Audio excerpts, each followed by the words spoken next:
जो नचनिया के पास बैठा है ये मजार का ठेकेदार है, जो स्टेज के बगल में बैठा है ये तावीजों का ठेकेदार है। मुझे बता तो सही, जो मिंबरों पर बैठ के डांस कराते हो उनके तावीजों में असर होगा, जो मिंबरों पर बैठ करके लोगों के ऐश देखते हो, इशरतों में आंखें सेंधा करते हो, उनकी दुआओं में असर होगा। नहीं प्यारे, दुआओं में उनकी असर नहीं होता है। जो नाच गाने कराते हैं दुआओं में उनकी असर होता है। जब दुनिया सो जाती है मुसल्ले बिछा करके अपने रब को राज़ी की। मिल्लत इस्लामिया, आज इतनी तादाद में आप लोग जमा हैं और हमें आपसे बात करने का मौका मिला, यकीनन ये बुजुर्गों का फैजान है और खुदा का फजल है। उम्मीद करता हूं सारे बरेलवी होंगे, सारे बरेलवी बैठे ना माशाल्लाह। नहीं, अल्लाह इस बस्ती पर रहमत नाजिल फरमाए। कभी ऐसा भी होता है ना, पास पड़ोस से भी लोग आते हैं। मैंने ये नहीं कहा आपकी बस्ती में है कि नहीं, अल्लाह रहमत नाजिल फरमाए। और बैठ भी कैसे सकता कोई आके, इसलिए कि महबूब की महफिल को महबूब सजाते हैं, आते हैं वही जिनको सरकार बुलाते हैं। हाँ, तो सारे बरेलवी बैठे और अल्लाह का करम बरेलवियों पे ये है, बरेलवी भले गरीब होगा लेकिन बुजुर्गों का गुस्ताख नहीं होगा। ये सबसे बड़ी करामत है बरेली शरीफ की। मैंने अक्सर बुजुर्गों के मानने वालों को देखा है, वो कहते जी उसे नहीं मानना है, हम उसे नहीं मानते, हम फला बुजुर्ग को नहीं मानते। ये सिर्फ बरेली है जिसका ये कहना है किसी भी सिलसिले का हो, अगर बुजुर्ग हो तो एहतराम करो, बुजुर्ग हो तो एहतराम करो। हम हर वली को मानते हैं, हर बुजुर्ग को मानते हैं, शर्त यह है वो वली हो। तो ये बरेली की एक करामत है, जो बरेलवी होता है वो बुजुर्गों का गुस्ताख, जोर से बोले बुजुर्गों का गुस्ताख, बुजुर्गों से मोहब्बत करने वाले होते हैं। और यही वजह है हिंदुस्तान पर जो सुन्नियों के अजमतों के परचम लहरा रहे हैं ना, उसकी वजह यह है कि हम वलियों से प्यार करते हैं और वलियों ने हमारी लाज बचा रखी है, वलियों ने हमारी लाज बचा रखी है। रब ने कुरान में फरमाया, ए ईमान वालों अल्लाह से डरो और सच्चों के साथ हो जाओ। सिर्फ दो बातें, अल्लाह से डरो और दूसरी बात कौन सी है? सारे बोले। हाँ, ये तर्जमा करा रहा हूं, आयत नहीं पढ़वा रहा हूं कि कोई बंदा ना पाके तो पढ़ने तैयार है। ऐ ईमान वालों अल्लाह से डरो और सच्चों के साथ हो जाओ। दो बातें, अल्लाह से डरना है। कैसे? अरे भाई डर लगता है मुझे अल्लाह से, बस ऐसे ही बरसिंग काट लिया 3 गठरी, नहीं मैं तो डरता हूं अल्लाह से। बकरे छोड़ दिए सुबह सुबह खेत में, नहीं डरते हम तो अल्लाह से। कटे धान बांध ले, वो कह रहे मैं तो डरता हूं अल्लाह से। ये डर नहीं है, डर ये है अगर आपकी नीयत खराब हो ना किसी के पैसे पे, तो देख लो खुदा देख रहा है, तब ये ख्याल आना चाहिए खुदा देख रहा है। अगर उस वक्त ये ख्याल नहीं है तो फिर डर नहीं है, फिर डर नहीं है। मैं तो मुबारकबाद पेश करता हूं, बड़ी खुशी हुई। मैंने पूछा उर्स कब है? बोले 3 दिन के बाद। मैंने कहा कव्वाली तो नहीं है, मुकाबला तो नहीं है? बोले नहीं हजरत, हमारे यहाँ मुकाबला होता ही नहीं है। मैंने कहा बेशक सुन्नियों में मुकाबला ही किस चीज का? सुन्नियों में मुकाबला ही किस चीज का है? और हम करेंगे भी किसके मुकाबले? हमें जरूरत भी क्या है? अपना तो एक ही उसूल है, खाते हैं तेरे दर का, पीते हैं तेरे दर का, पानी है तेरा पानी। पहले जलसा करवाते हैं कि जी बिस्मिल्लाह से शुरू करेंगे और फिर अगले दिन मुकाबला हो रहा, मुकाबला हो रहा, बैठा पंच कुर्सी डालकर। हाँ, कौन है साहब? ये मजार के ठेकेदार है। ये कौन है? ये मुतवल्ली है। आगे कुर्सी किसकी पड़ी है? का ये जो नचनिया के पास बैठा है ये मजार का ठेकेदार है। जो स्टेज की बगल में बैठा है ये तावीजों का ठेकेदार है। मुझे बता तो सही, जो मिंबरों पर बैठ के डांस कराते हो उनके तावीजों में असर होगा? जो मिंबरों पर बैठ करके लोगों के ऐश देखते हो, इशरतों में आंखें सेका करते हो, उनकी दुआओं में असर होगा? नहीं प्यारे, दुआओं में उनकी असर नहीं होता है। जो नाच गाने कराते हैं दुआओं में उनकी असर होता है। जब दुनिया सो जाती है मुसल्ले बिछा करके अपने रब को राजी किया। नारे तकबीर, नारे रिसालत। हाँ मियाँ से को बंद कर दे मेला। अरे नहीं जी ये तो बंद नहीं हो सकता। हमें भी पता क्यों बंद नहीं करेगा बेटे, हम भी जानते हैं। तुझे पता अगर औरत नहीं आएगी तो तेरे मजार की भीड़ खत्म। मगर याद रखो जिन मजारों पे औरतें नहीं जाती उनकी खुशबू ही अलग होती है। खुशबू ही अलग होती है। जो आला हजरत के मजार पे गए हैं उन्होंने महसूस किया होगा। बरेली पार कर जाओ ना तब भी मेरे रजा के मजार की खुशबू नहीं जाती है। बस जाती है कपड़ों में। जा नहीं सकती औरत मजार पे।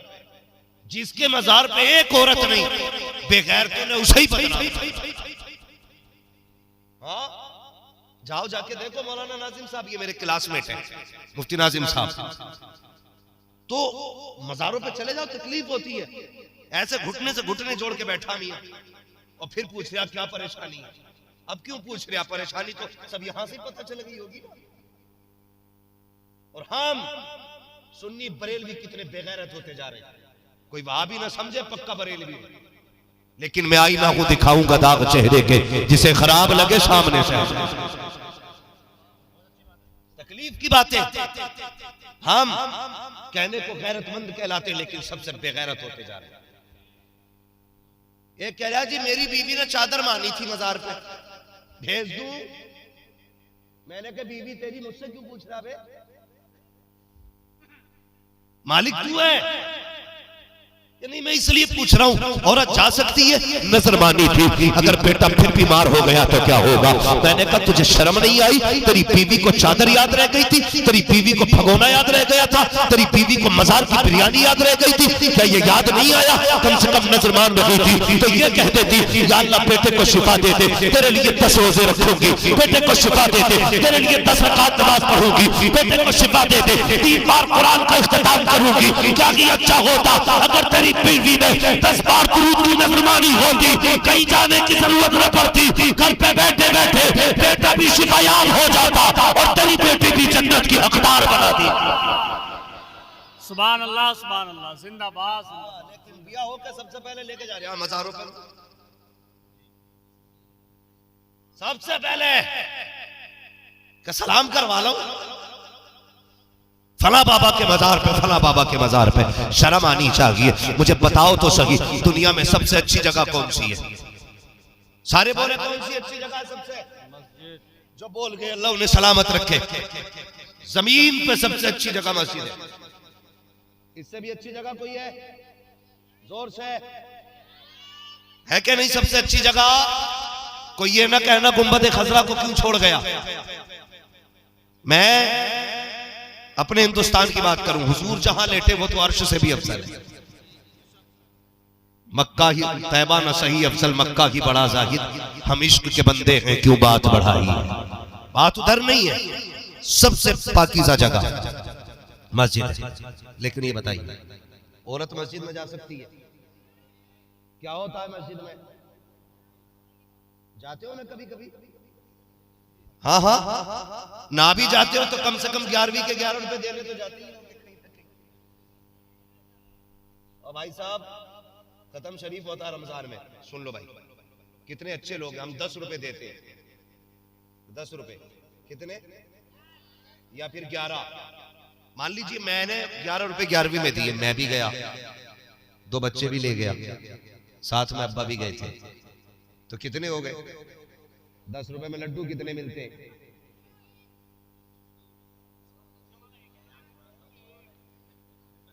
हिसाब लगा लेना। बहुत ज्यादा मिलेंगे तो 3। और गए कितने घर से? पैसे कितने आए?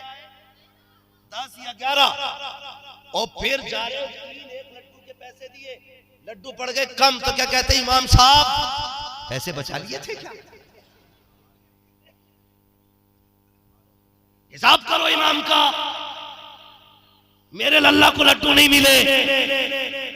पहले हिसाब लगाता, तेरे घर में 5 मेंबर थे, 50 रुपए दे के आता, 11 मेंबर थे, 110 दे के आता, फिर पूछता लड्डू कम पड़ते हैं कि बचते हैं। हम अपनी आदतें बिगाड़ते जा रहे हैं। 11 रुपए देने के बाद 5 मेंबर लेके जाते हैं, 4 लड्डू दूसरों के हक में लेके आते हैं, फिर इमाम की छुट्टी की जाती है। यार बदलो अपने आप को, गलती हम करते हैं, जिम्मेदार इमाम को ठहराया जाता है।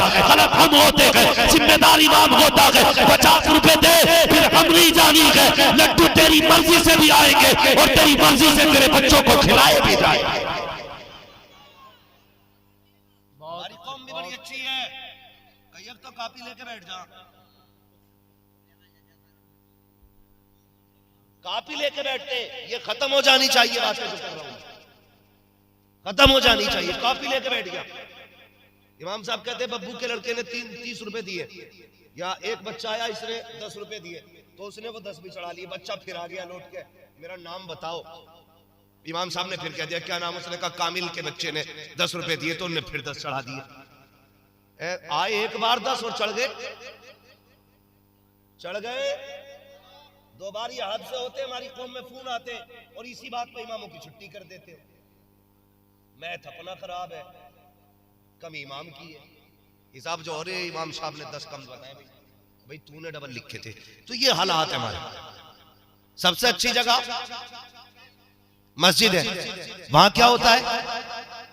नमाज होती है, औरत जा सकती है। क्यों?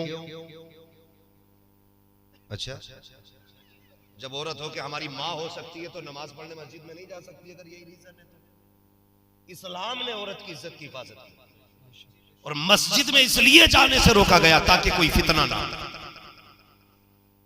समझ गए इतनी बात? मस्जिद में औरत इसलिए नहीं जा सकती कि कहीं कोई फितना ना हो। अब मैं पूछना चाहता हूँ उन लोगों से जो बीवियों का हाथ पकड़ के मजारों के चक्कर लगाया करते हैं, जो मेलों में जाके बीवियों के साथ भीड़ लगाया करते हैं, मुझे बता तो सकी जो मजहब इस्लाम बेटी की इज्जत की हिफाजत की इतनी निगरानी करता है, जो इस्लाम मस्जिद में जाने की इजाजत नहीं देता, वो मजारों के चक्कर की इजाजत कैसे दे सकता है? गलती हमने की है। वो बता तो सकी इस्लाम तो ये कहता है बेटी मस्जिद में न भेजना वरना इज्जत जा सकती है, तो वो इस्लाम ये क्यों नहीं कहेगा बेटी को मजार पे मत भेजना वरना इसकी इज्जत का जनाजा निकल सकता। बदलो अपने तरीके, और आज के बाद किसी की बहन बेटी मजार के मेले में नहीं जानी चाहिए। बहुत अच्छा पैगाम, बहुत अच्छा। समझ गए मेरी बात? जिंदाबाद जिंदाबाद। किसी की बहन बेटी मेले में नहीं। नजर का शौक है तो नमाज की नजर मान, सजदों की नजर मान, तिलावत की नजर मान, मगर हालात बिगड़ते जा रहे। हाँ, वो मियाँ भी कम नहीं है, अल्लाह माफ करे। कोई मियाँ हो तो बुरा ना माने, बस ऐसे मत होना जैसे मैं बता रहा हूं। मियाँ हो अच्छी बात है, अल्लाह वाला होना, मगर मसला ये है कोई औरत जाती है ना जी मेरी तबीयत खराब है, तो कहता बस कर बाबा के पास आइए। जितना बड़ा तू बाबा है तुझसे बड़े तो हम भी है। पहले ही कह देता बस कर बाबा के पास आइए, बताने की जरूरत नहीं। फिर कहता अच्छा, गौर से देखता, मालूम क्या कहता? कहता कमर में दर्द रहता है, बिल्कुल ठीक। सर में भी दर्द होता होगा, बिल्कुल सही सही। पिंडलियों में ऐंठन रहती है, अरे बड़े पहुंचे हुए। घुटने भी दर्द करते, बाबा बिल्कुल पक्की बात है। कहते उतारा हो जाएगा, 5100 रुपए देते। अब इसे क्या पता शोहर कैसे कमा के लाया, इसे क्या पता किस मशक्कत से शोहर ने मजदूरियां करके लोगों की खेती काट के 5100 रुपए जमा किए थे। ये तो कहती फला बाबा के पास गई थी, उन्होंने 5100 रुपए मांगे हैं। यार घर बचाने के लिए मर्द क्या नहीं करता है, वो तो जिंदगियां उजाड़ देता है। कई घरों में आग लग गई, ऐसी औरतों ने आग लगा दी घरों में, कितने घर वीरान पड़े हैं, इज्जत वाले घर तबाह हो गए हैं, पैसे वाले भिखारी हो गए हैं, बाबाओं की ऐसी लूट चली है। आज कोई सच कहने को तैयार नहीं है, हकीकत बोलने को तैयार नहीं है। जब भी कोई कहता है 5100 रुपए लगेंगे, मेरी बहन थैले से निकाल के कहती है ये लो 5200 रुपए, लेकिन लेकिन कोई उतारा कर दो। और मेरी कौम की बेटी ख्याल रख करना, ख्याल करना, ये तेरे शोहर की कमाई बड़ी मेहनत की है, खून पसीना एक करके कमा के लाया है। कई लोगों की गालियां सुनी है, तब जाके शाम को 400 रुपए हाथ में आया करते हैं। कितने लोग धक्के दे के भगाते हैं, तब जाकर के शाम को 400 रुपए मिलते हैं। कितने लोग गालियां सुनाया करते हैं, तब जाकर के तेरे शोहर के हाथ में 400 रुपए आए हैं। तूने उठा करके ऐसे कि 5200 रुपए में आग लगा दी और ना दे 5200 रुपए किसी बाबा को। बैठ जा शोहर की कदमों में, उससे कह दे तू मेरे हक में दुआ कर दे। कसम खुदा की मेरी बेटी तेरे हक में किसी पीर की दुआ इतनी जल्दी कबूल नहीं हो सकती है जितनी जल्दी तेरे हक में तेरे शोहर की दुआ कबूल हो सकती है। नारे तकबीर, नारे रिसालत, मसलके आला हजरत, इस्लाहे माशरा कॉन्फ्रेंस, नारे तकबीर, नारे रिसालत। मेरी बेटी हो, खुदा के वास्ते अपने शोहर की दौलत का भी ख्याल रख। हाँ, शोहर ने घर छोड़ा ना तो तेरे सहारे छोड़ा, घर में पैसा तेरी वजह से छोड़ दिया। अगर बंदा बीवी पे विश्वास नहीं करेगा तो फिर किस पे करेगा? और वही बीवी अगर शोहर की कमाई में आग लगाए तो एक पीर नहीं 1000 पीर भी आ जाए तो बर्बादी से नहीं बचा सकते। अभी तो 3 जगह दर्द था, जब अल्लाह दर्द उठाएगा ना कोई काटने वाला नसीब नहीं होगा, कोई काटने वाला नसीब नहीं है। लूट पड़ी है उम्मत, ये वली है, तमाशे बना रखे लोगों ने, बैठ गए 6-6, 12-12, एक उंगली में 3-3 अंगूठियां चढ़ाए पड़े। बाल देखो तो कमर के नीचे जा रहे हैं, और जितना नंगा उतना ही पहुंचा हुआ बाबा। जो कपड़े नहीं पहनता कहते पूरा ही पहुंचा हुआ है। ये कौन सा तरीका है? इसे बाबा कहते? तुझे बताऊं बाबा किसे कहते हैं? एक बाबा गुजरा है, नाम है शाह सुलेमान तौसवी रहमतुल्लाह तआला। बता रहा हूं ना बाबा क्या होते हैं। और ऐसे बुजुर्ग अल्लाह हू अकबर, मस्जिद में जाते थे ना, अपने तो अपने पराए भी खड़े हो जाया करते थे, गैर मुस्लिम भी उठ के खड़े हो जाते थे। सामने ना एक सुनार की दुकान था तो गैर मुस्लिम, तो शाह सुलेमान तौसवी रहमतुल्लाह तआला जब नमाज पढ़ने जाते ना खड़ा हो जाता, हाथ जोड़ता, वो कहता था बाबा गुलामों का ख्याल रखना। बस इतना कहता, आप मुस्कुराते चले जाते, कुछ नहीं बोलते। यही दस्तूर उसकी जिंदगी का रहा। जब आप बुजुर्ग हो गए, बूढ़े हो गए, चलने में दिक्कत हुई, मुरीदों ने कहा हुजूर आप मस्जिद में आते, तकलीफ होती है, पालकी बनवा दें जिसके जरिए आप कंधे पे आपको ले जाया करेंगे नमाज पढ़ने। कहा ठीक है।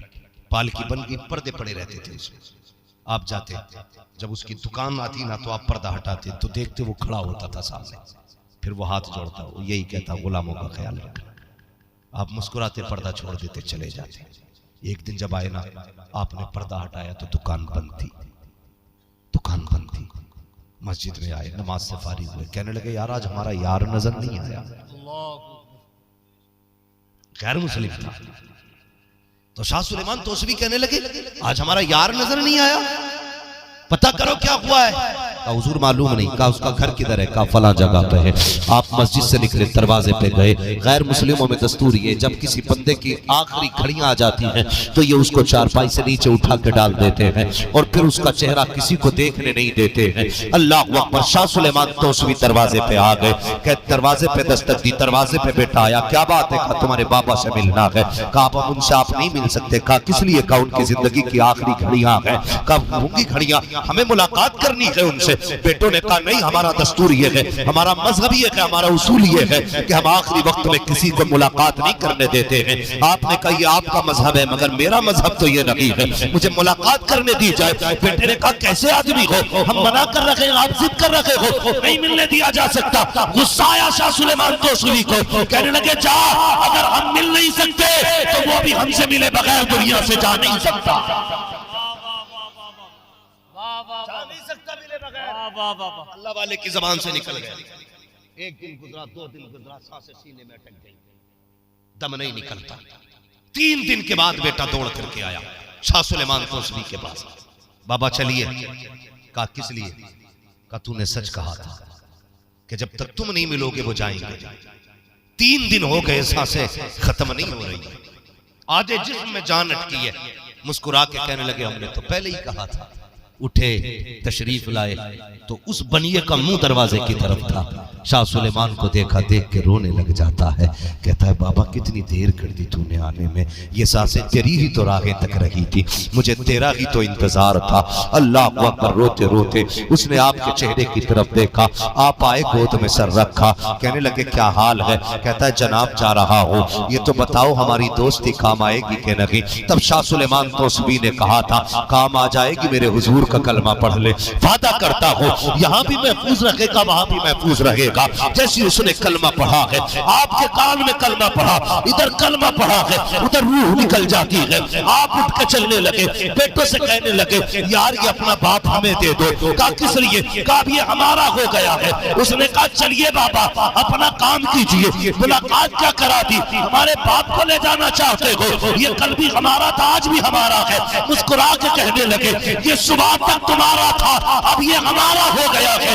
ये कह के चले आए हैं। जब इनकी अर्थी तैयार की गई, शमशान घाट लेकर के गए, जब इनको जलाने की तैयारियां हुई तो आग लगाई गई, सारी लकड़ियां जल गई, लेकिन जो कपड़ा इनके बदन से लगा था उस तक आग नहीं जा रही है। हर तरह का घी डाला गया, नहीं जलाया आग ने, सारे तेल डाले, नहीं जलाया आग ने, चीनी शक्कर डाल दी, नहीं जलाया आग ने। दौड़े वापस, कहने लगे बाबा बता तो सही ऐसा क्या पढ़ दिया है कि मेरे बाप का क्रियाक्रम नहीं हो रहा है? मुस्कुरा के कहते हैं मैंने पहले कह दिया था ये हमारा हो गया है, और जो हमारा हो जाता है ना यहाँ चलता है ना वहां चलाता।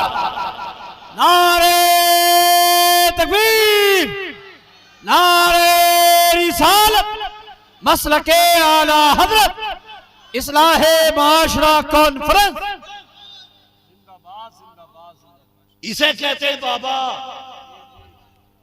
हाँ ये होते हैं जो हाथ पकड़ लेते हैं तो फिर जन्नत में जाके छोड़ा जाता। समझ गए ना मेरी बात? अब समझाने के लिए जिब्रील नहीं आए, आपको उलमा ही की बात मानना पड़ेगी।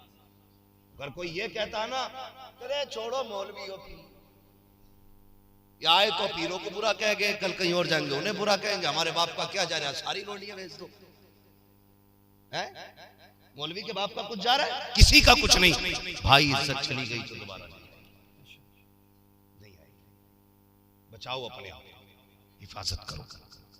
और मज़ारों पे जाना अच्छी बात है, जाते रहा करो, अल्लाह वाले होते हैं। हाँ अगर एक नजर पड़ जाती है तो फिर बेड़ा ही पार हो जाता है। लेकिन शर्त है हो भी अल्लाह वाला, हो भी अल्लाह वाला। ऐसा पीर ना हो जो मुरीद पे डिपेंड है, ऐसा पीर हो जिस पे मुरीद डिपेंड है।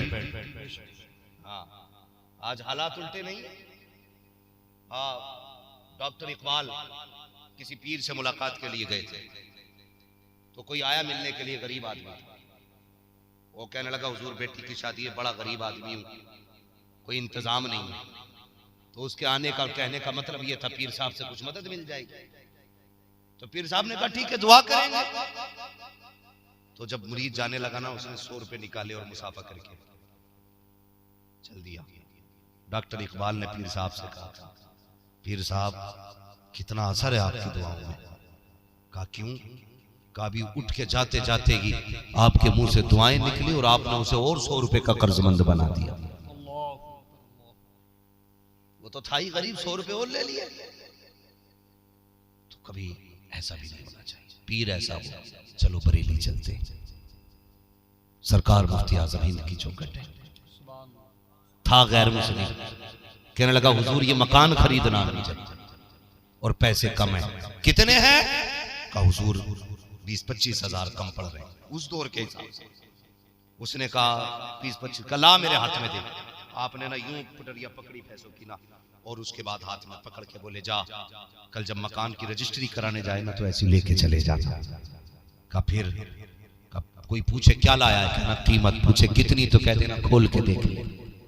वो जब लेके गया ना कचहरी में और रजिस्ट्री होने लगी, पूछा पैसे हैं? कहा हाँ। कहा कितने के? खोल के देख। जब गिने गए ना तो गौसे पाक की नजरे करम से, मुफ्ती आजम की दुआओं से पैसे सारे पूरे हो चुके थे। इन्हें पीर कहते हैं। हाँ, ये नहीं है जो ठेका लेके पड़ जाए। हाँ जैसे काल पड़ गया पीर साहब के घर में ना, तो है ही टहल रहे हैं। आज दावत तेरे घर है भाई, आज दावत तेरे घर है भाई, ये तो खुद दूसरों पे डिपेंड है।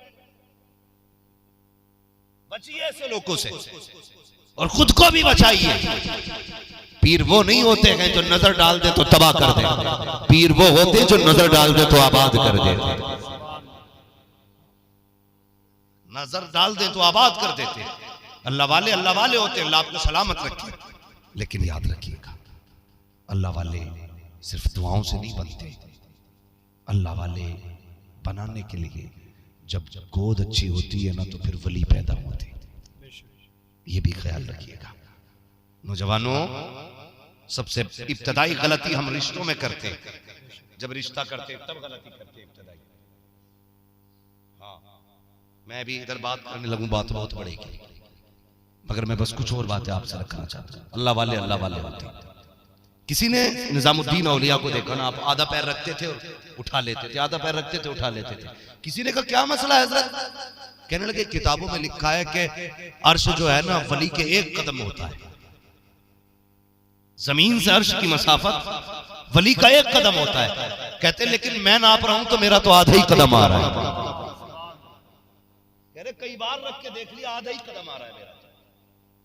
ये होते हैं अल्लाह वाले और ये इनकी नजरें। वो अभी तज़किरा चल रहा था नूर मुजस्सम भाई, तो वो अपने उस्ताद की बात मुझे उस दिन इलाहाबाद बता रहे थे। कहने लगे क्या नाम था उनके उस्ताद का? शमसुद्दीन, कुछ ऐसे ही नाम बता रहे थे। हाँ कहने लगे मेरे उस्ताद सरकार ताजुश शरिया से मुरीद हो गए। अपने उस्ताद की बात बता रहे थे। हाँ तो वो खुद कहते मेरे उस्ताद जो थे ना मुरीद हुए ताजुश शरिया से। फिर दिल ने कहा यार ऐसे आदमी का मुरीद हो गया जिससे कभी मुसाफा ही नहीं होगा। उनके उस्ताद कहते हैं कि ख्याल आया मेरे दिल में, मैं ऐसे आदमी का मुरीद हो गया जिसे यही पता नहीं कितने लोग मेरे मुरीद हैं हिंदुस्तान में। कहते यार छोड़, मुरीद अब अमीन मियां के होते हैं कि कल मरहरा शरीफ जाके मुरीद होंगे। वो कहते जब सुबह के इंतजार में थे कि सुबह होगी मरहरा शरीफ जाएंगे। वो कहते मैं जब रात को सोया ना तो ख्वाब में ताजुश शरिया अजहरी मियां तशरीफ ले आए। कहने लगे कारी साहब क्या सोच रहे हो? ये सोच रहे हो कि मुझे पता नहीं है मेरा मुरीद कौन कौन है? फरमाने लगे मैं वो जगह भी बता सकता हूं जहां तुम्हें मुरीद किया था। और कहते वो खुद अभी जिंदा है, मौजूद है, नौ उम्र भी ज्यादा बूढ़े नहीं हुए। वो कहते नाम लेके हजरत ने कहा था कि तुम कहते हो चेहरे नहीं पहचाने जाते, मेरे मुर्शिद को तो मेरा भी नाम मालूम है। और फरमाया मुझे तेरे बाप का नाम भी पता है। वो यार हाथ में हाथ देना है तो उसके हाथ में मत देना जो यहाँ पकड़ के बैंक से रिश्ता जोड़े। हाथ में हाथ देना है तो उसके दे जो यहाँ हाथ पकड़ता है रिश्ता मदीने वाले मुस्तफा से जोड़ दे। सुभान अल्लाह, ऐसों से रिश्ते कायम कर तो पीर अच्छा तलाश करे। मैं कभी किसी को पीर का ताना नहीं देता हूं तेरा पीर कौन सा। क्या भाई तू 2 रोटी खाता है तो तूने भी तो देखभाल के पीर ढूंढा होगा ना, घास तो खाता नहीं है। मैं भी 2 रोटी खाता हूं तो मुझे भी जो पसंद आया मैंने वो पीर इख्तियार किया। तो ख्याल कीजिएगा, हमें अपना मुआशरा बचाना है, हमें सोसाइटी बचानी है, हमें अपनी आने वाली नस्ल बचानी है। कोशिश करें। सबसे पहली बात तो ये कि हलाल की तरफ चले, हलाल की तरफ चले। जी नहीं मानती, कई बार समझाया, हमारी बहू तो रुकती नहीं। अगर ज्यादा रोका तो घर बिगड़ जाएगा। हाँ बिगड़ना चाहिए, बिगड़ेगा भी। इसलिए कि जब तुम निकाह करने के लिए गए थे ना, उस वक्त तुमने एमए की डिग्री देखी थी, हुजूर की गुलामी की डिग्री नहीं देखी थी, नहीं देखी थी उस वक्त। काश तुमने उस वक्त वो डिग्री देखी होती जिस डिग्री पे कनीज़े फातिमा लिखा हुआ होता, तो आज धक्के खाने नहीं पड़ते, आज धक्के खाने नहीं पड़ते। यहां से तकरीर सुन के जाना तो बीवियों को मत डांटना, सारी नसीहत बीवियों को मत करना। अल्लाह तौफीक दे तो अपनी बेटियों को नसीहत, ताकि तुम्हारी बेटी अगर शरीफ होगी तो कल किसी के घर की बहू बिगड़ी हुई नहीं होगी। समझ गए ना मेरी बात? हम करते क्या है, सारा गुस्सा बीवी पे उतारते। सुनी तूने मौलाना क्या क्या कह के गए, कल से जाइए मत। और बेटी कहती पापा मुझे जाना। अच्छा बेटी ठीक है तू चली जाइए मगर अम्मा नहीं जाएगी। तो हमने सारे फतवे बीवी पे लगा ले, बेटी पे कोई फतवा नहीं लगा। लेकिन मेरे नबी को देखो, आपने कोई पाबंदी अज़वाज मुतहरात पे नहीं लगाई। जितनी भी तालीम दी सैयदा फातिमा ज़हरा, हजरत रुकैया, उम्मे कुलसूम और हजरत ज़ैनब रज़ियल्लाहु ताला। यूं ही बेटे ने नेज़े पे कुरान नहीं पढ़ा। बेटे नेज़े पे कुरान कब पढ़ते हैं? जब माए कुरान पढ़ के दूध पिलाती है ना, तब बेटे नेज़े पे कुरान पढ़ा। हाँ, जब सैयदा फातिमा ज़हरा दूध पिलाती थी, कुरान पढ़ती थी, तो हुसैन ने कहा था, माँ याद रख, तेरा बेटा तेरे दूध का हक अदा करके दिखाएगा। तो दूध पिलाते वक्त कुरान पढ़ रही है, हुसैन सर कटा के कुरान पढ़ के। इसलिए माँ अच्छी लेकर के आओ, माँ अच्छी लेकर के आओ। पता चला अब्बा का ब्याज का कारोबार था, वो बेटा कुतुब बना। हाँ, कोई नतीजा नहीं है, कोई नतीजा नहीं है। मैं आपसे अपने अमाल छुपा सकता हूं, लेकिन रब से, अल्लाह से नहीं छुपा सकता। वो सब जानता, वो ढके छुपे खुले सब जानता है, उससे कुछ नहीं छुप सकता। अगर चाहते हो सोसाइटी अच्छी हो, समाज अच्छा हो, तो घरों में बीवियां अच्छी लेकर के आओ। वो तालीम बेटियों को दिया करो, बेटियों को नेक बनाओ, बेटियों को। आज ना जो कौम रुसवा हो रही है ना हजरत, जलील हो रही है जो कौम, उसकी वजह हमारी MA BA की डिग्री है। इन डिग्रियों के लालच में हमारी बेटियों की आबरू लूट ली। कहते IAS बनाएंगे बेटियों को। एक साल में कितनी IAS बनाई तुमने? 40, 50, 70, 100 इज्जतें कितनों की लूटी? कोई हिसाब है? क्या करोगे ऐसी IAS बेटियां बनाकर? BA BEd पास लड़कियां, आप देखो तो सही, 2-2 हजार पे स्कूल पढ़ा रही है। गुजारे हो जाएंगे 2000 में? मुझे बताइए, 2000 में गुजारे होंगे? एक दिन का खर्च आज 2000 रुपए। बेटियां 30 दिन जाती है स्कूल पढ़ाने के लिए, 2000 रुपए में क्या जरूरत है ऐसी तालीम की जिसमें इज्जतें चली जाए, न दीन मिले, न दुनिया मिले, न आखिरत मिले, न भलाई मिले। अल्लाह को अकबर अगर देना है तो बेटियों को कुरान पढ़ाया करो, हुजूर की सीरत पढ़ाया करो, मुस्तफा का किरदार पढ़ाया करो। मैं जानता हूं तेरी बेटी इंग्लिश में सिग्नेचर नहीं कर सकती है, इंग्लिश के खत नहीं लिख सकती है, इंग्लिश के मैसेज नहीं पढ़ सकती है, हिंदी में नहीं पढ़ सकती, लेकिन इतना जरूर है, अगर कुरान की कारिया बन गई, चंबल के जनाजा उठेगा, शायद कोई ना कहे मास्टरनी का जनाजा है, कोई ना कहे बैंक के मैनेजर का जनाजा है, लेकिन इतना जानता हूं अगर कुरान पढ़ करके बेटी का जनाजा जाएगा, फरिश्ते कहेंगे और लोगों गवाह हो जाओ कि मुस्तफा के दर की कनीज का जनाजा गुजर के जा रहा है। नारे तकबीर, नारे रिसालत, मसलके आला हजरत, इस्लाहे माशरा कॉन्फ्रेंस। हाँ, तुम्हें क्या लगता है यूं ही अजहरी मियां ताजुल शरिया बन गए? तारीख पढ़िए आप बरेली वालों की। सरकार ताजुल शरिया की अम्मी, मेरे मुफ्ती आजम हिंद की शहजादी, आपकी तारीख और आपकी जिंदगी में यह था, बिना बिस्मिल्लाह पढ़े आपने कभी खाने को हाथ नहीं लगाया था। आटा भी निकालती थी तो हुजूर पे दुरूद पढ़ा। आज है दुरूद का मसला? दुपट्टा सर पे नहीं है, दे आटा छानम छान है, फिर भी रोटी में बाल है। आगा कहां तक नहीं, जब न सर में, घर में दुपट्टा, न बाहर दुपट्टा। अरे बेटियां घर में नंगे सर होती हैं तो रहमत के फरिश्ते लौट जाते हैं। अगर रहमत के फरिश्ते चाहते हो, बेटियों से कहो दुपट्टे रखा करो सर पे, तुम्हारे सरों पे चादरें आ जाएंगी, घर में खुदा की रहमतें आ जाएंगी। हमें ये तो शिकवा है बेटियां दुपट्टे नहीं ओढ़ती, लेकिन ये ख्याल नहीं है हम जलसों में भी टोपियां नहीं ओढ़ते। नहीं मैं खड़ा कर सकता हूं, अब भी कहिए कैसे दिख रहे हैं मुझे। गुजारिश है भैया, अगले बार जूते भले 100 रुपए की सस्ते खरीदना, मगर टोपी जरूर खरीद लेना। हाँ जी, टोपी खरीद लेना। अब देखो सारे लोग चेक करने लगे यार, अजीब मसला है। बस मैंने इशारतन कह दिया, इंशाल्लाह आइंदा जलसे में सबके टोपियां होंगी इंशाल्लाह। बोलो इंशाल्लाह। भले जूते पुराने होने चाहिए, लेकिन टोपी जरूर होनी चाहिए। नहीं ना भैया, पुराने वालों की कभी कबाओगे टोपियां देखो रखा करो। तो घरों में दुपट्टे नहीं है। मेरे ताजुल शरिया की अम्मी कभी बिना दुरूद के खाना नहीं बनाती थी, बिना बिस्मिल्लाह के कभी रोटियां बनाने नहीं बैठती थी।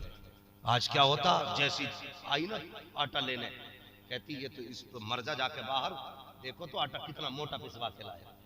गाली शुरू हो जाती है, निकलते जाएंगे। हाँ, कि छानते छानते कंधों में दर्द आ गया है, इससे डूब पड़े। जब ये जुमले कह के रोटियां पकेंगी तो बेटे डांसर बनेंगे, कुरान के कारी नहीं बनेंगे। इसलिए बेटियों से गुजारिश है, खाना बनाया करो बिस्मिल्लाह पढ़ के बनाया, वक्त मिला करे मेरे हुजूर पे दुरूद पढ़ लिया करो। जब हुजूर पे दुरूद पढ़ के रोटियां बनाओगी तो बेटा बायजीद बुस्तामी बनेगा, बेटा बख्तियार काकी बनेगा, बेटा मोइनुद्दीन अजमेरी बनेगा, बेटा वारिस देवा बनेगा, वारिस देवा के बाद साबिर पाक बनेगा। ओ पढ़तो दुरूद, कसम खुदा की अगर बेटी 4 साल की भी होगी कलीज़े फातिमा ज़हरा बनती है। हमने किया, सोचते मौलवी का तावीज काम कर जाएगा। अरे इतनी तावीज काम करते तो ये अपनी गले में लटका के प्रधानमंत्री ना बनता है। शेख सादी शिराजी रहमतुल्लाह तआला अलैह फरमाते हैं, मुफ्ती नाजिम साहब फरमाते, शेख सादी के पहले अपने हिस्से का काम करो, फिर दुआ करो। खाली दुआ करना बेवकूफी है, और सिर्फ मेहनत पे भरोसा करना घमंड है। कहते मेहनत कर फिर दुआ कर कि या अल्लाह मैंने अपना काम कर दिया कि तू अपना काम कर दे। अल्लाह कहेगा तूने मेहनत कर ली, बस अब कामयाबी देना मेरा काम। तो लारे इतने बहुत से कलम, वहां मुशर्रफ साहब पुराने आदमी हो, तुम पढ़ दो जरा, कल बीए का इम्तिहान है, पूरा दिन गेम खेला पबजी, पूरी रात खेला और मौलाना से पेन पढ़वा लिए और फेल हो गया रिजल्ट में। कह रहा असर नहीं हुआ इनके पढ़ने में, पढ़ाई तूने नहीं की, असर हमारे पढ़ने में नहीं हुआ। बेटे हमसे ज्यादा असर तेरे पढ़ने में है, तू गेम ना खेल, किताबें पढ़, भले कलम पढ़े जाए ना पढ़े जाए, मेहनत कर और फिर सजदा कर रब से कह या अल्लाह मैंने मेहनत कर दी है, कामयाबी तू दे दे। करेंगे इंशाअल्लाह ऐसा ही। हाँ कहते इमाम साहब जरा दुकान पर खत्म पढ़ दो, चल ना रही। अब इमाम साहब को जाना भाई साहब पढ़िए, वो फिर भी नहीं चली। कहते इमाम बदलो, अमल अच्छे ना। क्या दुकान पे पहले एक ग्राहक था, एक दिन आया, ये मसले इमाम साहब की कमी हो गई, इसलिए कि उनकी फाता में असर नहीं हुआ। गलत नहीं कह रहा हूं, ये बदल देना सारी कमियां, सारी बदल देना। असर क्यों नहीं हुआ दुकान में बताऊं, तुम इमाम की फाता कराने ले आए इमाम, उससे पहले पीर के पास भी गए थे, उनने 3 तावीज दिए। उनने कहा एक चिपकाना ऐसे, एक चिपकाना ऐसे, एक चिपकाना ऐसे, तीनों तरफ से बरकत आ गई। मैं काउंटर के लगा रखा। अब बताओ जब अल्लाह ही राजी ना हो तो पीर दे देगा? अल्लाह की राजी ना हो तो पीर दे देगा? अकीदे के खिलाफ तो बात नहीं कर रहा हूं। अगर अल्लाह ही राजी ना हो तो पीर नहीं देगा। गलती क्या की, तुम पीर के पास तो 8 बार चक्कर लगाए। अल्लाह क्या चाहता, रब ये चाहता जैसी फजर की अजान हो बिस्तर फेंक दे, 8 सजदे करके दिखा, आप फिर दुकान पे आप बिजनेस के लिए बैठ, तू मुझे राजी कर सजदे करके, मैं रोजी दे के तुझे राजी करूंगा। उसने कहा था फजर पढ़ के आना, तू तो 11 बजे उठ के गया, 11 बजे दुकान खोली। मौलवी की फाता में कहां से असर होगा? असर तो तब होता 5 वक्त की नमाजें पढ़ता, फिर दुकान पे बैठ जाता, वो दुकान 7 जमीनों के अंदर हो, अल्लाह रोजी दे देता है, तेरी तो फिर भी जमीन के ऊपर दुकान। जिंदाबाद। इमाम की छुट्टी मत करना, करते तो नहीं आप लोग? कितने दिन से इमाम सही बताइयो, क्या साल से? माशाल्लाह बहुत हो गए 3 साल भी। अल्लाह आपको सलामत रखे, इज्जत किया करो उलमा की, इज्जत किया करो, वो भी इंसान है। अगर कोई किसी से भूल होती है, चूक होती है ना, तो फसाद नहीं होना चाहिए। वरना अगर हम लोग ना जिसके पीछे नमाज पढ़ते हैं और उसकी बुराई कर देते हैं तो फिर नमाज खत्म, क्या नतीजा निकला? तो ये हम गलत करते हैं। हमने कहां गलत किया?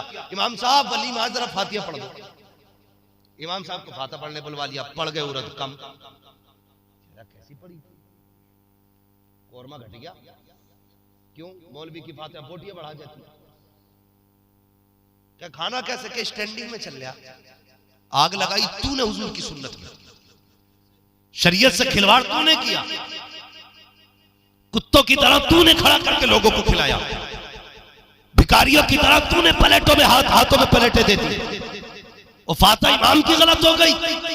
ओ भाई, दावे के साथ कहता हूँ, भले फाता के लिए न बुलाना, तू हिसाब से खाना बना, जमीन पे सुर्ख दस्तरखान बिछा, सबको बैठा के खिला। कसम खुदा की, अगर 10 लोग ज्यादा भी आ जाएंगे, मुस्तफा की सुन्नत के सदके में सबका पेट आसानी से भर जाएगा।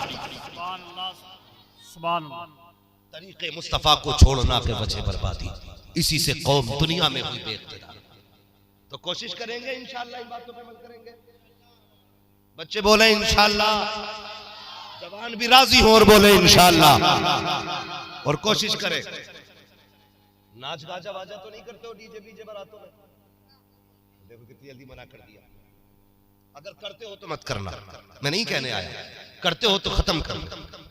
इसलिए कि हमारी कौम ना नाच गाने में जितना पैसा लगाती है, उतना उस दिन अगर बेटी का निकाह तो बेटी के उतारा करके, बेटे का निकाह तो बेटे के सर से उतार के किसी यतीम बेवा के घर में भेज देना। कसम खुदा की, इधर बेटी ससुराल बाद में पहुंचेगी, खुदा ससुराल में राहत के सामान पहले पैदा फरमा देगा। ये काम करने खत्म करो यार। अब किसी कौम में रह गया डांस? अब तो वो भी नहीं नाचते जो नाचते हुए पैदा हुए। समझ रहे हो? बंदरों को नाचते देखा आपने? अब वो भी सुकून से केले खा रहे हैं स्टेशनों पे यार। हाँ, वो भी सुकून से बैठे हुए केले खा रहे हैं बंदर भी। हमारी कौम आज भी नाच रही है। बंद करो नाच। और हाँ, करना ही है ना तो निकाह हुजूर की सुन्नत है, तो फिर नाते भी हुजूर की होनी चाहिए। निकाह हुजूर की सुन्नत है तो बातें भी हुजूर की होनी चाहिए। क्या कि अच्छा होगा, इधर तो दूल्हा बने, उधर हुजूर का सेहरा पड़ा जा रहा है। कौन सा सेहरा हुजूर का? जो आला हजरत ने लिखा, वो सरवरे किश्वरे रिसालत जो अर्श पर जलवागर हुए थे, नए निराले अरब के सामा, तरब के सामा अरब के मेहमान के लिए थे। जब ये सेहरा पड़ा जाएगा, कसम खुदा की, लड़ियां तेरे माथे के होंगी, रहमत मदीने से आना शुरू। इंशाअल्लाह ऐसे ही जवानों बदलो। अब कोई कौम इतनी बुद्धू नहीं रह गई है जितनी हमारी। मजारों पे सजदे अभी हम ही कर रहे हैं। कई लोगों ने ना मंदिरों को मानने से इनकार किया, लेकिन हम ऐसे मजारों पर सजदे पूजने वाले समझ गए कि पत्थरों की पूजा नहीं होगी, लेकिन हमारी कौम आज भी मजारों को सजदे कर रही है। नहीं, सजदा सिर्फ अल्लाह को है। सजदा सिर्फ इधर वाले लोग ज्यादा समझदार लोग हैं। बिल्कुल मत बोलिए, आप बैठे रहिए, आपका साया इनके सर पे अल्लाह सलामत रखे। हाँ, आप खाली बैठे रहिए, काम चलता रहेगा। सजदा सिर्फ अल्लाह को है, ना पीर को सजदा किया जाएगा ना मजार को। समझ रहे? समझ भी रहे? खाली जी नहीं करना ना सजदा मजार को, सिर्फ अल्लाह को सजदा करेंगे। और वो भी इंशाअल्लाह 5 वक्त करेंगे। बोलो इंशाअल्लाह। रिश्ते मस्जिदों से जोड़ो, नमाजें पढ़ो। मैं दावे के साथ कहता हूँ ना, आज जो लोग हराम कमाइयाँ लेके आते हैं घर में ना, अगर बेटियां रोटी बनाने से पहले बीवियां ये पूछना ना लाया कहाँ से, तो मजाल नहीं है शोहर की जो लिया है दोबारा घर में हराम का पैसा। जब शोहर घर में खिलाफ कयास पैसा लेके घुसे ना, आज कहां से लिया? 40,000 की गड्डी। वो कहते नहीं, मैं आज जुए में बैठा था, आज लग गई तो फेंक दे। कहना फाके रहना गवारा है, हराम के लुक़मे खाना गवारा नहीं है। माएं फेंक दिया करें। फिर देखो, कसम से नस्ल नमाजी हो जाएगी, नस्ल नमाजी हो जाएगी, और नूर वो आएगा आंखों में। फिर देखना, तुम ऐसे देखा करोगे आदमी का दिल देख लिया करोगे। आज चेहरे भी साफ नहीं दिखते। इसलिए जरूरी है हलाल रोजी का एहतमाम करें, हलाल रिज़्क़ का इंतजाम करें, और माँ बाप का एहतराम करें। हमारी कौम जो है ना, माँ बाप का एहतराम नहीं कर रही है, बड़े परेशान है माँ बाप। इसलिए इज्जत करें माँ बाप, कदर करें माँ बाप की, और ख्याल किया करें। बाप बाप होता है, माँ माँ होती है। जवानों बुजुर्गों, तुमसे बस एक गुजारिश अपील करके जा रहा हूँ। पहली बीवी के मरने का इंतजार नहीं करता बंदा, दूसरा पहले ढूंढ लेता। हाँ, ऐसे ही चल रहा आजकल। बीवी आईसीयू में गई और ये रिश्ता ढूंढने निकल जाता है कि अब तो काम तमाम ही है, अभी 40वां नहीं हुआ, रिश्ता पहले तय कर लेता। मैं मुनकिर नहीं हूं दूसरे निकाहों का, जिनके घर में है बुरा ना मानिएगा, लेकिन मेरी बात सुन लीजिए, पूरी बात सुनना फिर फैसला करना। वरना ये मत कहना घर जाके कि मौलवी आया था कह रहा था प्याज हराम है। पहले ये भी बात साफ समझ लिया करो पूरी। तो पहली बीवी का इंतकाल नहीं होता, दूसरी पहले तैयार है। करो तुम्हारी मर्जी है, और शरीयत ने जब इजाजत दी है तो मैं कौन होता हूं रोकने वाला, और हमें हक भी नहीं है रोकने। लेकिन इतना जरूर कहूंगा, जो पहली बीवी से औलाद है ना, उसकी कदर करना, उसकी कदर करना। जो औलाद पहली बीवी से, कई लोगों की बच्चों की शिकायत है कि जब से हमारे बाप ने दूसरा निकाह किया है, वह रोटी तक नहीं देते, देखने तक नहीं आए। उनसे पूछ औलाद क्या होती है, जो औलादों के लिए मज़ारों पे जिंदगियां गुजार गए। कोई मज़ार नहीं छोड़ा जहां भीख ना मांगी औलाद की, कोई चौखट नहीं छोड़ी जहां पे जाके दुआएं नहीं मांगी औलाद के लिए। औलाद क्या होती है, अल्लाह ने दी है ना, तो दूसरी बीवी के पल्लू में लिपट के औलाद को मत भूलना, मत भूलना। खुदा औलाद नसीबों से देता है, नसीबों से देता है। इसलिए दूसरा निकाह करो, तुम्हारी मर्जी है, लेकिन औलाद के साथ नाइंसाफी ना करना। और तुमसे गुजारिश है, जो औलाद है ना आपकी पहली बीवी से, उसका ख्याल करना है, उसका ख्याल करना है। इसलिए कि सगी मां सगी होती है, सोतेली सोतेली होती है। जिनकी माएं जिंदा है, मेरी बात कान खोल के सुनना। आज सगी मां है ना, तो कदर कर लेना। अगर ये चली गई तो जिंदगी भर रोगे, लेकिन मां नहीं पाओगे, दोबारा नहीं मिलेगी मां। मां क्या होती है, बस इस बात से मैं बात खत्म कर लूं। वो एक शख्स था किसी का, और बीवी का इंतकाल हो गया, उसने दूसरा निकाह कर लिया। जैसे उसने दूसरा निकाह किया ना, तो उसके घर में एक बेटा भी था, छोटा बेटा था। चलता ही रहेगा पूरी। थके तो नहीं अभी आप? नहीं, मैं इधर वाले लोगों को देख रहा हूं भाई, बड़ी ठंड में बैठे, कोई पर्दा भी नहीं है पीछे से। कोई बात नहीं, आज दुख उठा लो, कयामत में हुजूर तुम्हें कमली में इंशाअल्लाह छुपा लेंगे।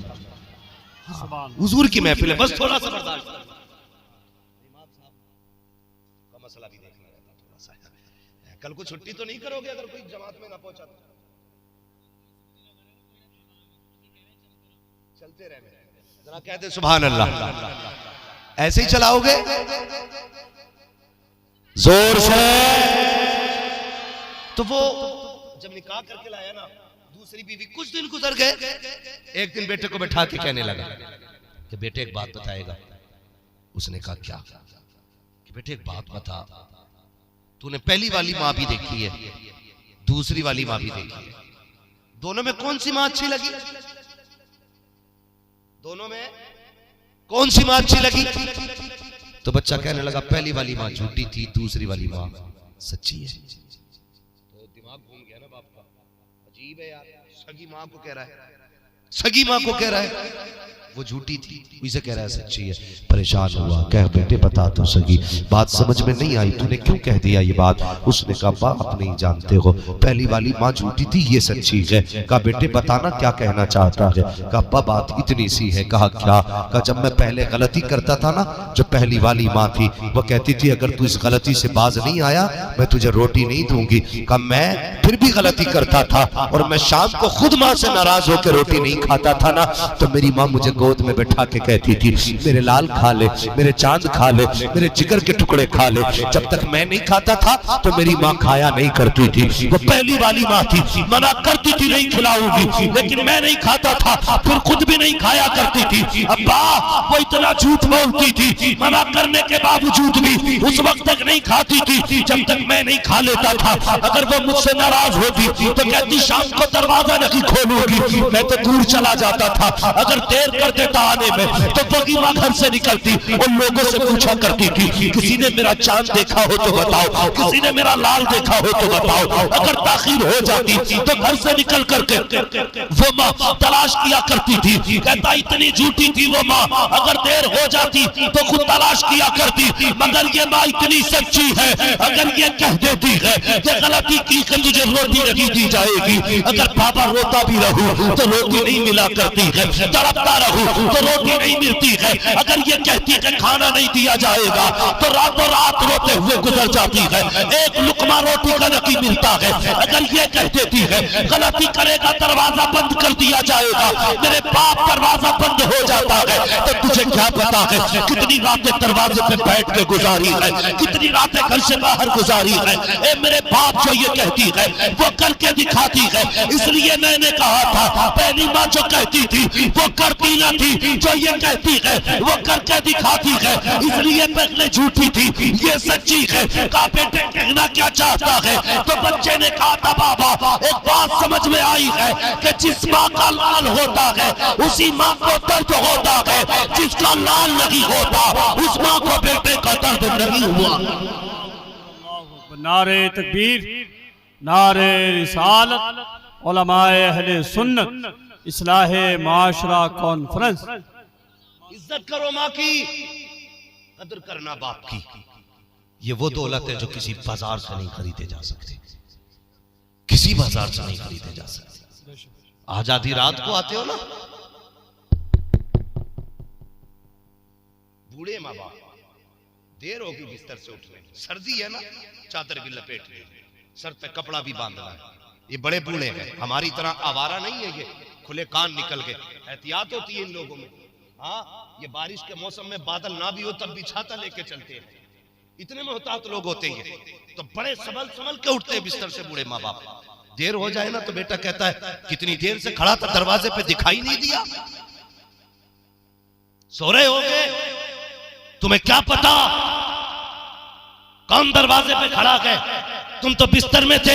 खबरदार अगर माँ उठने में देर करते तो कभी डांटना मत, कभी टोकना मत। ये माँ बाप है, अगर पूरी रात दरवाजा ना खोले तब भी तुझे हक नहीं बनता कि इनसे हिसाब लेने का, तेरा हक नहीं है इनसे पूछने का, देर क्यों कर दी है। और तुझे क्या पता है माँ क्या होती है। अभी आपने सुना था हजरत बायजीद बुस्तामी से किसी ने कहा था, बायजीद बता तो सही विलायत कैसे मिल गई है। आप कहते हैं मैंने परसों बरस खुदा की तलाश में जंगलों में गुजारे, लेकिन मुझे विलायत जंगलों की रियाजत से नहीं मिली है, अगर मिली है तो माँ की दुआओं से मिली है। कहा कैसे मिल गई? कहने लगे 12 साल हो गए थे एक ही जंगल में खाक छानते छानते, 12 साल के बाद दिल ने कहा बायजीद यहाँ खुदा नहीं मिलेगा, चल जंगल बदल देते हैं। मैं जंगल बदलने के इरादे से निकला, अपनी ही बस्ती से गुजर के जा रहा था, माँ का दरवाजा दिखाई दिया। दिल ने कहा बायजीद 12 साल हो गए, चल देख तो सही माँ जिंदा है कि नहीं। अल्लाह अकबर कहते हैं अपने ही दरवाजे पे आया, मैंने दरवाजे पे आने के बाद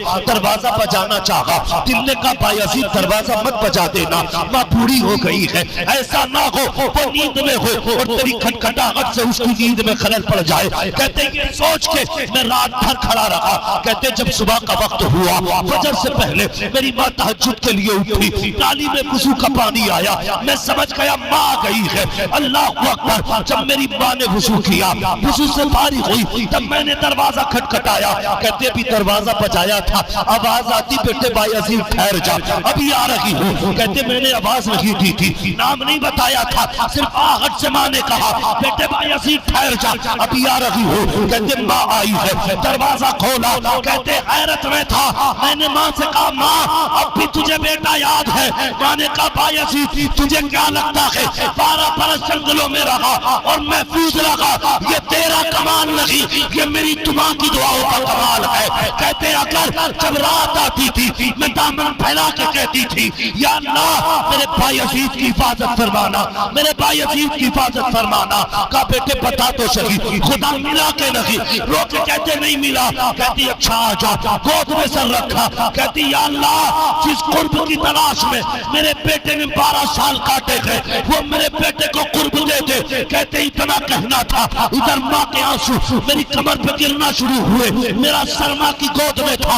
जैसे जैसे आंसू गिरते जाते थे मुझ पे अनवार खुलते जाते थे। मेरी माँ ने कहा बेटे क्या देख रहा है? मैंने कहा माँ मैं नीचे देखूं तो तू सरा नजर आ गया।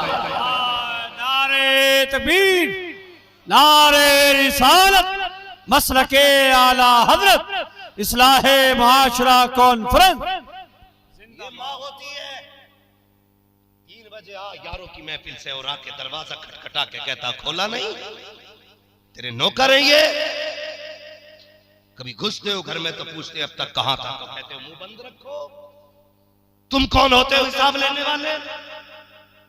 तू हिसाब की बात करता है, ये तेरी जान के भी मालिक है, तेरे माल के भी मालिक। हमारी शरीयत तो ये कहती है अगर माँ बाप औलाद की खाल उधेड़ के, जिंदे की खाल उधेड़ के जूता बनाए, औलाद को हक नहीं है ये कहने का, उफ करने तक की इजाजत औलाद को नहीं। वो कहते हो तुम्हें किसने कह दिया? रात में कौन पूछेगा हमसे? आज जिंदा है तो कदर कर, कल आएगा ना 3 बजे 2 बजे आना, तेरी मर्जी है। और कोई पूछने वाला नहीं होगा, कोई नहीं कहेगा बेटे अब तक कहां था। उस दिन तेरे कान ढूंढेंगे उस आवाज को जो 3 बजे आवाज आती थी, अब तक कहां था। कसम खुदा की इनके जाने के बाद किसी को फर्क नहीं पड़ेगा तू 3 बजे आना या बिल्कुल मत आना। ये सिर्फ माँ बाप है जो 1 घंटा लेट होने पे परेशान हो जाते, जो आधे घंटे की देरी पे ये तड़प जाते, क्यों नहीं आया, अब तक बेटे को आ जाना चाहिए था। अगर ये सफेद कपड़े पहन के घर से निकल गए ना तो कसम से इनकी लाठी तो होगी और पकड़ने वाला बाप नहीं होगा, चारपाई तो होगी उस पे खांसने वाला बाप नहीं होगा, बिस्तर तो होगा उस पे बोलने वाली माँ नहीं होगी ना, तब तुम्हें पता चलेगा तुमने क्या खो दिया है, तब पता चलेगा तुमने क्या खोया है।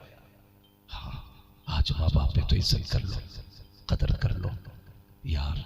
कसम से अगर माँ बाप हो ना तो फिर रोते हुए भी डर नहीं लगता। हाँ, रोते हुए भी डर नहीं लगता। क्यों? इसलिए रोएंगे तो सहारा देने के लिए बाप का कंधा मौजूद है।